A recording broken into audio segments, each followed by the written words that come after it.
ভূমিকম্প এই শব্দটা শুনলেই আমাদের মনে আসে ভয়, ধ্বংস আর অস্থিরতা। পৃথিবীর ইতিহাস সাক্ষী যে মানুষ কখনো কখনো প্রকৃতির শক্তির মুখোমুখি হয়ে নীরব হয়ে গেছে। বিভিন্ন সময়ে বিশ্বের নানা দেশে ঘটে গেছে ভয়াবহ ভূমিকম্প, জানিয়েছে লাখ লাখ মানুষের প্রাণ। 2 দশক আগে ইন্দোনেশিয়ায় ঘটে যাওয়া বিশ্বের অন্যতম বিধ্বংসী ভূমিকম্প ও সুনামিতে প্রাণ হারিয়েছে 2,83,000-এর বেশি মানুষ। মাত্রা ছিল 9.1। এই কম্পন অনুভূত হয়েছিল অন্তত 14টি দেশে। সেই সময় পৃথিবী দেখতে পেয়েছে প্রকৃতির একটি শক্তিশালী পরীক্ষা। 2010 সালে হাইতির ভূমিকম্পে প্রাণ হারিয়েছে প্রায় 1,60,000 মানুষ। আর ধ্বংসের চিত্র ছিল এত ভয়াবহ যে বহু বাড়িঘর পরিণত হয়েছে ধ্বংসস্তূপে, লাখ লাখ মানুষ হয়ে গেছে বাস্তুচ্যুত। পৃথিবীর এই ধরনের বিধ্বংসী ঘটনা আমাদের স্মরণ করিয়ে দেয় যে মানবজাতি সর্বদা আল্লাহর কাছে দুর্বল। কুরআনে আল্লাহ তাআলা বলেন, অর্থাৎ যখন তোমরা দেখবে যে সবকিছু ধ্বংস হয়ে যাচ্ছে, তখন তুমি বুঝবে আল্লাহ সর্বশক্তিমান। সূরা আল আনফাল আয়াতে বলা হয়েছে, তোমরা যখন তোমাদের দুর্যোগ দেখো তখন আল্লাহর স্মরণ করো। দক্ষিণ পূর্ব এশিয়ার দেশগুলো ভূমিকম্পের জন্য প্রাকৃতিকভাবে ঝুঁকিপূর্ণ। 2004 সালের 26শে ডিসেম্বর ইন্দোনেশিয়ার সুমাত্রা ও আন্দামান দ্বীপপুঞ্জে প্রায় 19 মিনিট ধরে 9.1 মাত্রার কম্পন কেঁপে তুলেছিল দেশটি এবং আশেপাশের 14টি দেশ। প্রাণ হারিয়েছে প্রায় 2,83,100 জন। এই ঘটনা পৃথিবীর ইতিহাসে এক স্মরণকালের ভয়াবহ ভূমিকম্প হিসেবে লেখা হয়েছে। 1 বছর পর কাশ্মীরে ঘটে যায় আরেকটি বিধ্বংসী ভূমিকম্প।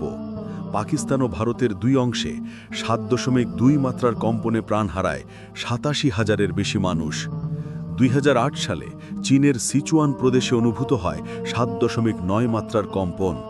এতে প্রাণ হারায় প্রায় 87,500 মানুষ।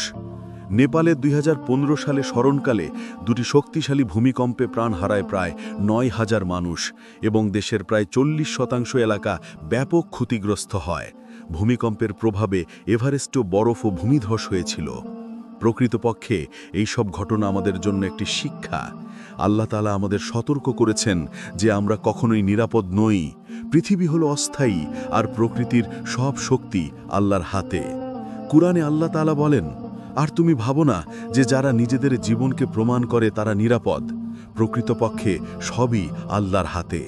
সূরা আল মুমিনুন আয়াত 71 আয়াতে বলা হয়েছে, তোমরা প্রকৃতপক্ষে আল্লাহর সৃষ্টি ও ক্ষমতার বাইরে কিছুই করতে পারবে না। ইতিহাস বলে, অন্যান্য অঞ্চলের তুলনায় দক্ষিণ পূর্ব এশিয়ার দেশগুলো ভূমিকম্পের জন্য সবচেয়ে ঝুঁকিপূর্ণ।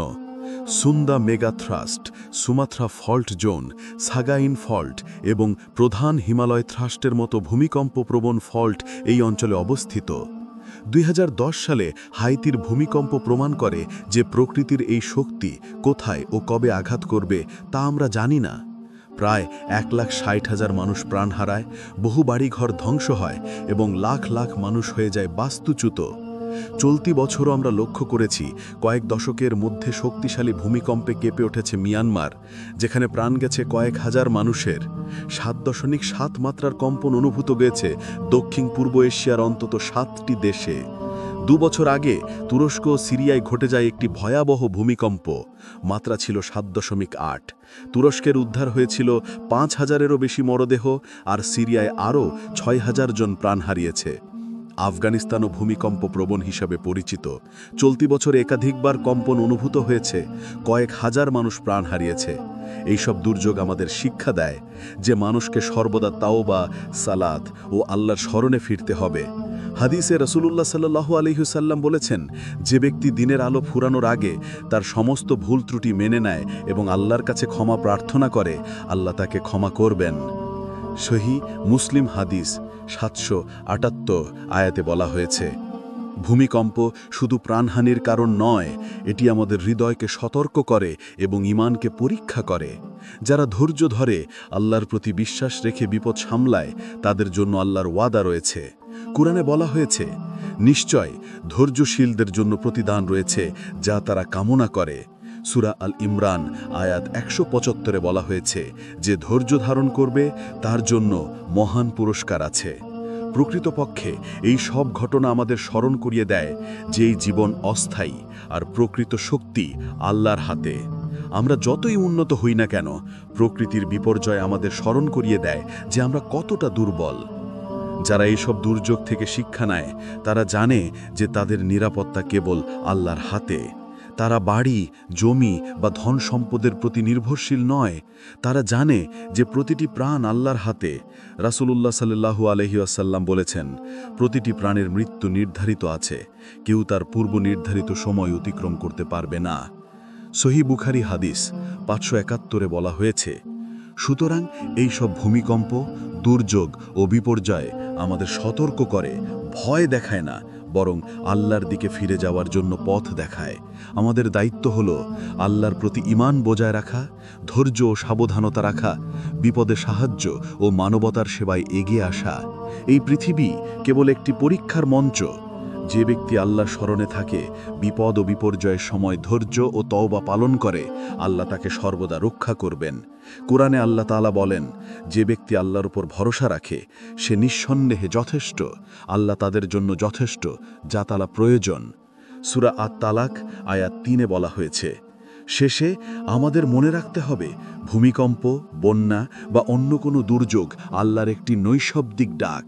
এটি আমাদের মনে করায় যে আমরা আল্লাহর প্রতি তওবা করি, আমাদের হৃদয়কে প্রায়শ্চিত্ত ও ঈমানে মজবুত করি এবং মানবতার সেবায় এগিয়ে আসি।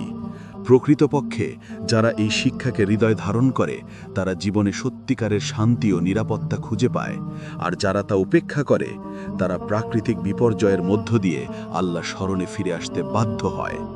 সুতরাং প্রিয় ভাই ও বোনেরা, আসুন আমরা সব ধরনের দুর্যোগকে একটি শিক্ষা ও সতর্কবাণী হিসেবে গ্রহণ করি। আমাদের জীবনকে আল্লাহ স্মরণে পূর্ণ করি, আমাদের দুঃখের মুহূর্তে ধৈর্য ধারণ করি এবং সব সময় আল্লাহর কাছে নিরাপত্তা খুঁজি।